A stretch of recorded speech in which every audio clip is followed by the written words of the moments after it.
Hey everybody, it's Stove Talk with Matt. 30 seconds or so before I start the video. I was very happy with this test and this design. After 4 or 5 minutes there was no smoke. There was no smoke that came out the door. I just like everything about it. Now the difference between this design and I think it's the last video is I removed that gigantic secondary air feeder. It wasn't necessary. This is no smoke, and I still get the flames lapping up the back and that nice ambiance. I removed that giant tube, and my firebox is much higher. It's not deeper, it's just higher.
Okay guys, I'll break it down so you can see. The chimney is 6 bricks.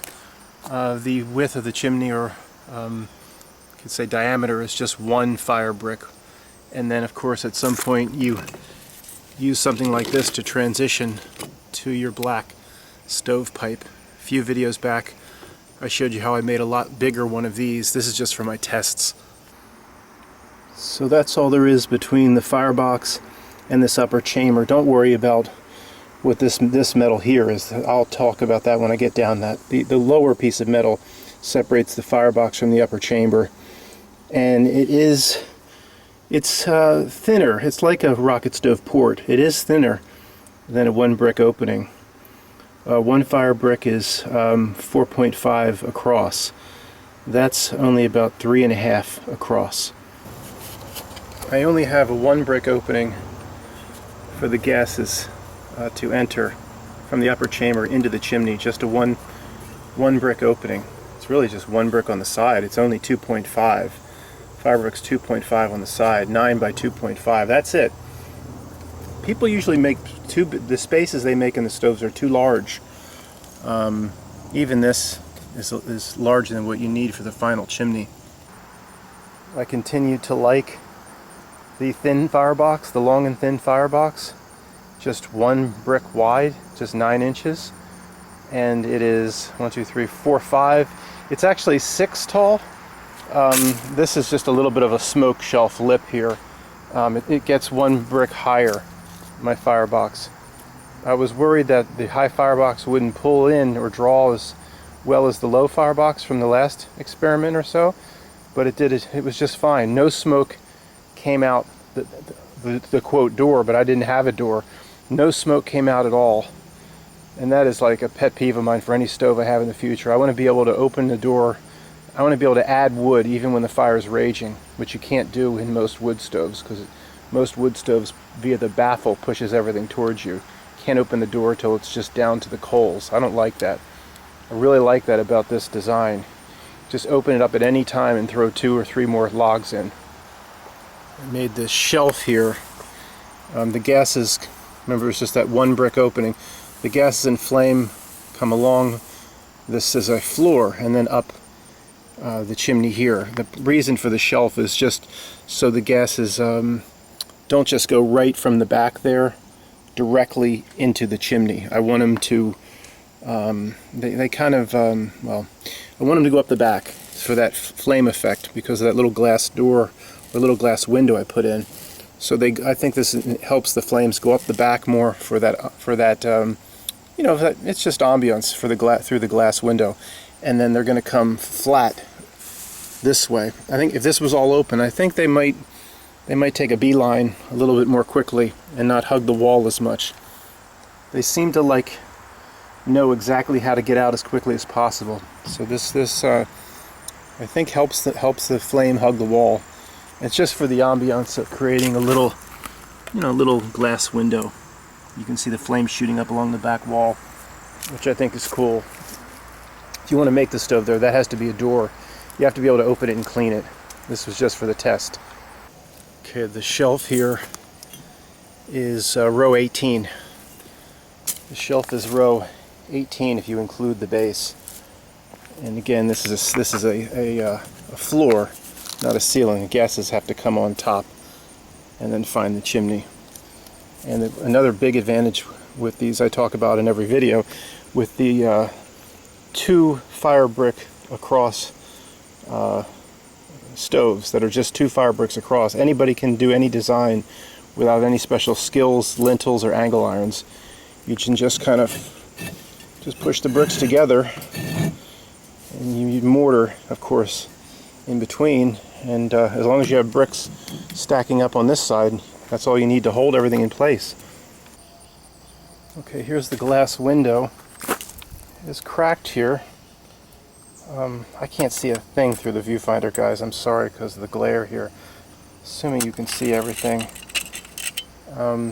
I just used regular glass for my test. I'm not sure if it cracked because of the heat or because of the weight that I was kind of placing on top of it. I tried to if you ever want to do this in a stove, you just cut out some grooves, with an angle grinder. The thick blade, it's actually a blade for grout removal. Super thick, 4 or 4.5 inch blade for grout removal. Makes this nice big. But when I filmed this, guys, I had safety goggles on. I was getting real close to it. I know regular glass. This the flame was wrapping around up top, but this area here had to be 300 or 400 degrees, and regular glass does not take the heat, even though it's made with heat. So I had safety goggles in case this thing shattered in my face. Don't use tempered glass either. It has to be ceramic glass, and it's also sometimes called pyro glass. Okay, it's broken down to here. We'll start talking about what this is for. This separates the firebox from the upper chamber. And again, I would just say this is just about 3.5 inches. I made it more like a rocket stove port because I wanted the, this stove is also about the ambience of looking at the flame lapping up the wall through that little glass window. Now this, let me see how am I going to explain this. I've made videos on this mysterious Russian thing called Firebox of the Ancient Aryans. This Kirill Rudd is a strange, mysterious channel where he tries to replicate the firebox of the ancient Aryans. And this is one of their designs where you have an upper chamber that's separated from a firebox, no grate, hearth stove. And one of the principles is you allow secondary air into this upper chamber. Now, my last video or 2 videos back, you saw I put a gigantic tube right to a gigantic stainless steel tube right to that opening, and I did not notice really any difference between supplying that area with a huge amount of secondary air, and I did not have that tube going right to that section in this stove, but I still supplied some air to this upper chamber, and the purpose of this is to preheat it a bit. So there's a hole. The firebox ceiling is a piece of metal. It's not fire brick. There's a little square hole, a little bit bigger than a quarter, in the very front, at this level, at the ceiling of the firebox, that allows some air to get in here. And it's going to be drawn. This flame is coming up, of course, as you saw, so fast and so aggressive. That air that comes up through the bottom of the firebox, I'll show you in a second. It will be preheated because the firebox ceiling is metal, and this is a piece of metal, and it's just a way of you're not going to preheat it too much, but it's just a way of preheating secondary air. If I remove this and remove the ability for this upper chamber to get any air or any secondary air, if I put my little window in, would I still see the same? I would still see flames, of course, coming up, lapping up the back, no doubt. But would it be just as much? That's where, I mean, that's where these endless tests have to come to an end. I mean, I don't know how many thousands of pounds, you know, breaking it down, stacking it up. It is my hobby, but even I have limits in how many little things I can test. We'll talk about it at the end. But the main point here is that big pipe that I ran right to that section here, feeding the air right into where the flames come into the second chamber. I didn't notice if there was a difference. The flames for this one were just 5 to 10% less. They still lapped up. So I did not need the secondary air tubes coming into that location. But did this offset it? The air coming in this chamber, that was, and then you're still going to have air here coming in here. If I had to guess, really didn't do much. Really didn't do much. If I had to build a stove in my house today, I don't know what exactly I would do. I probably would err on the side of letting a little bit of secondary air come into the second chamber via a small copper pipe or something, but I don't think it really matters. I really don't. Quick 20-second video in case anybody wants a better view of this. Again, there's just a small hole. I'll show it to you. This is the ceiling of the firebox here, and it allows some air to travel in this space here. Try to preheat it as much as possible until it hits this wall of flame lapping up hard, and that was the idea anyway. I mean, I don't know. If I had to build this in my house, I probably would still put something like this in. You could always, any secondary air, if you don't think it was doing anything, you could plug it up later. Okay, that upper shelf of metal is removed. Let me remove these bricks so you could see what was allowing some air, or what someone calls secondary air, into the upper chamber. Okay, this is the ceiling of the firebox. Was just a piece of metal, and you'll be able to see in a second when the light comes through that little tiny square. Can you see that? Yeah, little tiny square of probably the size of, you know, half a stick of gum or something, like Wrigley's gum, allowing air. Again, the air would hit the ceiling here. Remember that second piece of metal, and would be pulled along here. This would be extremely preheated and hot because this is the ceiling of the firebox. Any air found its way to this wall of flame coming up could assist the flame in its flame effect. And this is mostly about looks. The stove's going to be no smoke no matter what, in my opinion. It went to no smoke like the other one did, just in a few minutes. And it stayed no smoke for 45 minutes. So that's a huge success in that area. And that hole, here's the firebox. That hole is just up in here, you know. Now, does that matter? You know, am I gonna? Matt, I was thinking I could have plugged it up during the test, but no way. It was too hot. I couldn't get my hand in there with mineral wool. And I'm not going to rebuild this thing just to test that. I got to think about it. I'll look to your comments. Does that? Here's the why are you so fixated on this, Matt? You know. I tease the rocket stove people because of their fixation on secondary air. Half the time it's not even necessary. But this firebox of the ancient Aryans and this mysterious Khalil Rudd stuff, it does intrigue me. And I know secondary air to the upper chamber is an element of those that have incorporated that Russian design of firebox of the ancient Aryans. You know, so that's what I was trying to do here. Okay, more bricks cleared off. One note, guys, I say this a lot, but it's extremely important. If you get sheet metal for any reason, 99% of the sheet metal in the US comes galvanized, zinc coating. It needs to be burned off. Never stand downwind as it's burning off. It's highly toxic and poisonous. Once it's burned off like this, you're okay.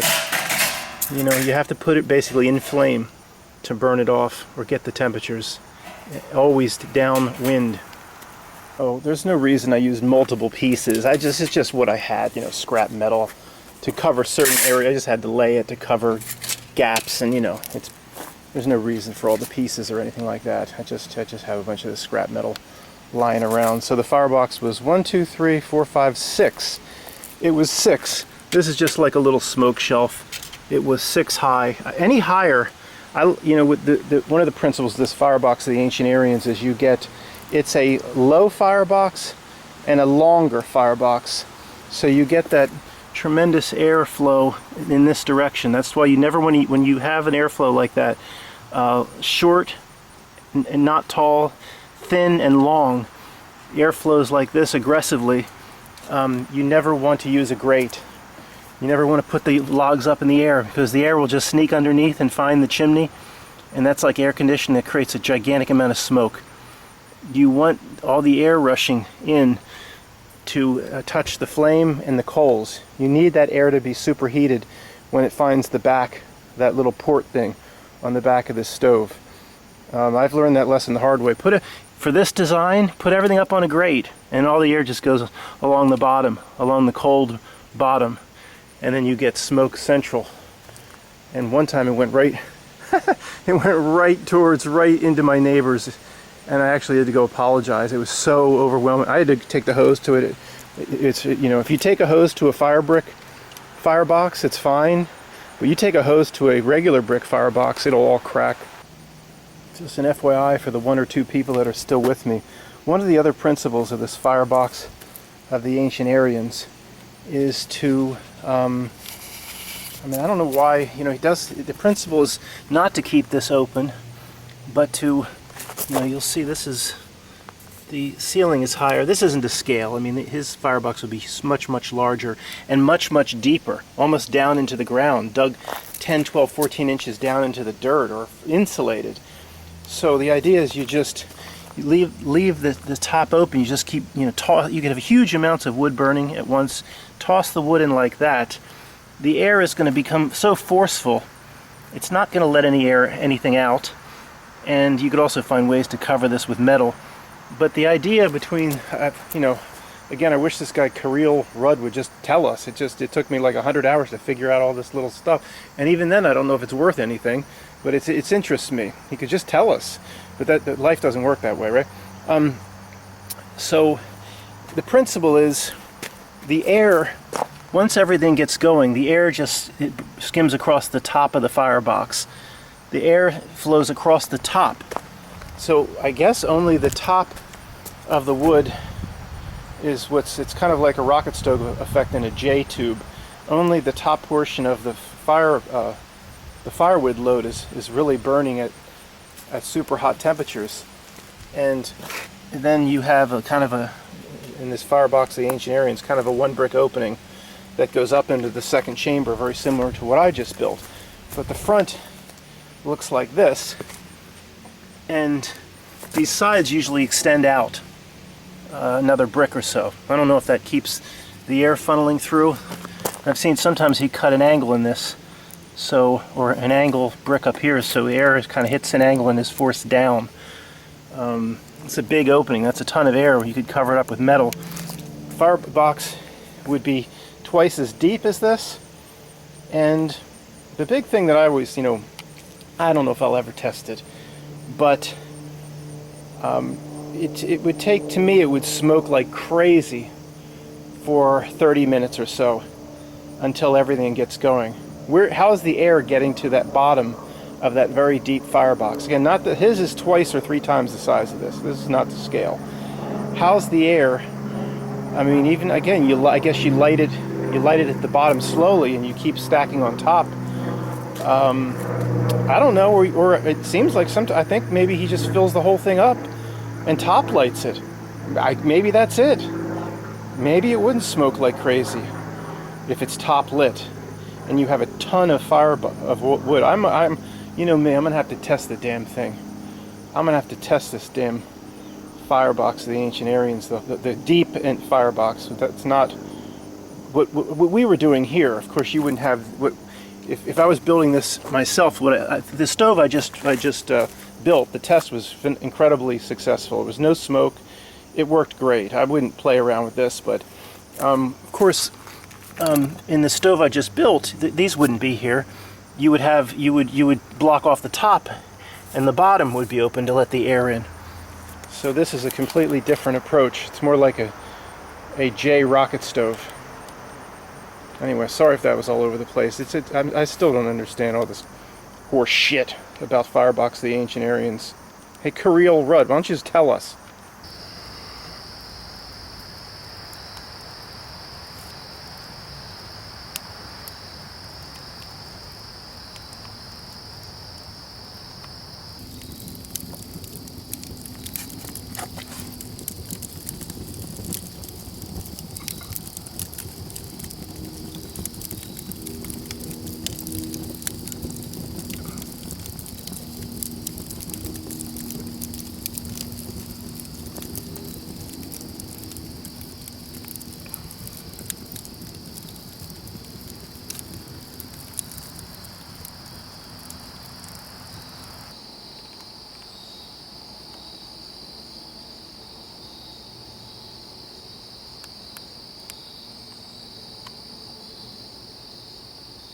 If you were building this yourself, guys, you'd create a door like this. This is just for my test.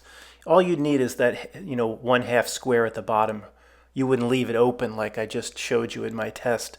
You'd get, I'll show you a door that I like on Amazon.com. You'd use an iron door, and you'd leave a 1/2 brick open. Even this is way too much air. Certainly don't leave it open. I just was doing that for the test.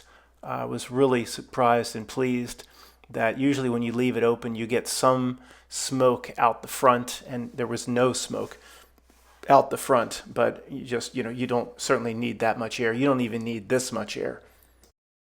It seems like my favorite door, the high-flame door, is no longer available for sale on Amazon, but it wasn't much different than this. It was pretty much the same. I got mine for 30 some bucks. They're now up to 46. 8x8 clean out door. If you were doing this on the cheap, you could use a door like this and then just use fire brick below to create your air intakes. So kind of where the mineral wool here, mineral wool is a type of insulation that doesn't burn. It's good to like 2,000 degrees. Where your square of mineral wool is, you'd use one of those clean out doors. For this type of stove, it's, you could only load in one big piece of wood at a time, but it would be fine. Again, I do this for the novice. I do this for people that need to keep it on the cheap.